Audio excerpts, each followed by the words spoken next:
You know the story that we got when we were kids, that your ancestor was out on one Sunday with his girlfriend and some white man jumps out of the bush and throws a net over him? It's not how it happened.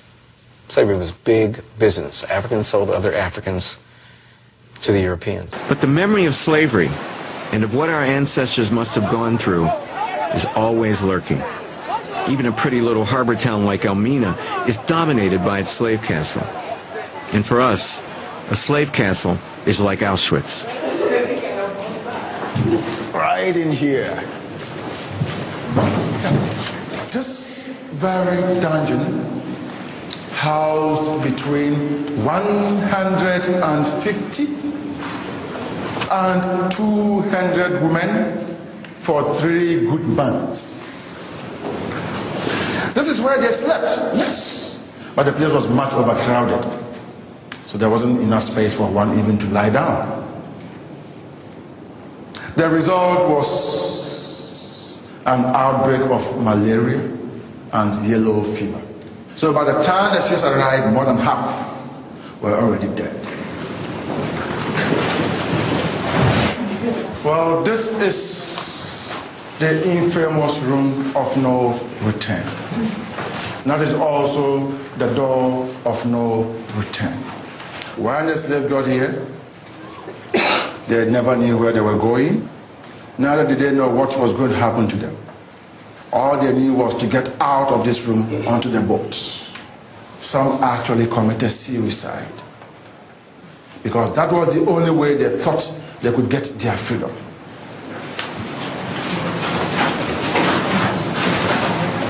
In fact, it was the Africans who did the raiding and selling of Africans to the Europeans. No European ever went into the hinterland to raid for slaves. It was the Africans who did it. And before the Europeans even landed here, slavery was already in the system. It was slaves that worked in the palaces for the kings.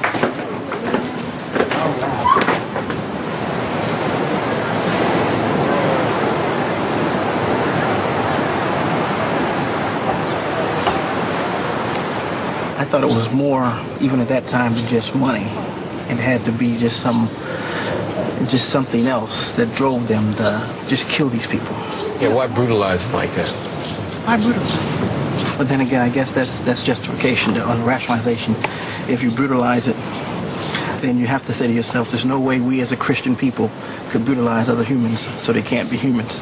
But did it surprise you when you found out that Africans were involved as well as middlemen? I knew that Africans were involved. I didn't know the extent to what they were involved.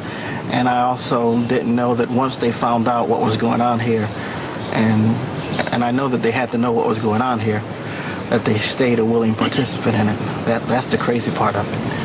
I think I was surprised and hurt and angry and everything, because, these were people that,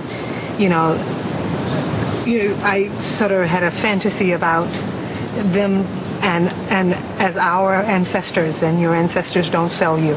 So that fantasy was sort of blown away. And the dirtiest secret in African American history is that a surprisingly high percentage of the free Negroes in the South owned slaves themselves. And some of them owned, we explain it away by saying, oh, but they only owned their mother, or they only owned, yeah, they own their mother, they own their sister, they own their wife, and they own some other workers too. A surprisingly high number owned workers who they did not liberate. How about the free blacks in America in 1860, during slavery? The leading African-American historian, John Hope Franklin of Duke, records that in New Orleans, which had the largest concentration of free blacks in the South, over 3,000 or 28% of free Negroes owned slaves. So free blacks in New Orleans were 5 times more likely to have black slaves than the average white Southerner. You see, there's no unique evil in white people. So you take into account African history, and African American is far more likely to have a direct ancestor who enslaved black people than is a white person. Should black people today be punished for their history of slavery? That sounds crazy, doesn't it? But it's exactly what the discrimination against whites and reparations are justified by.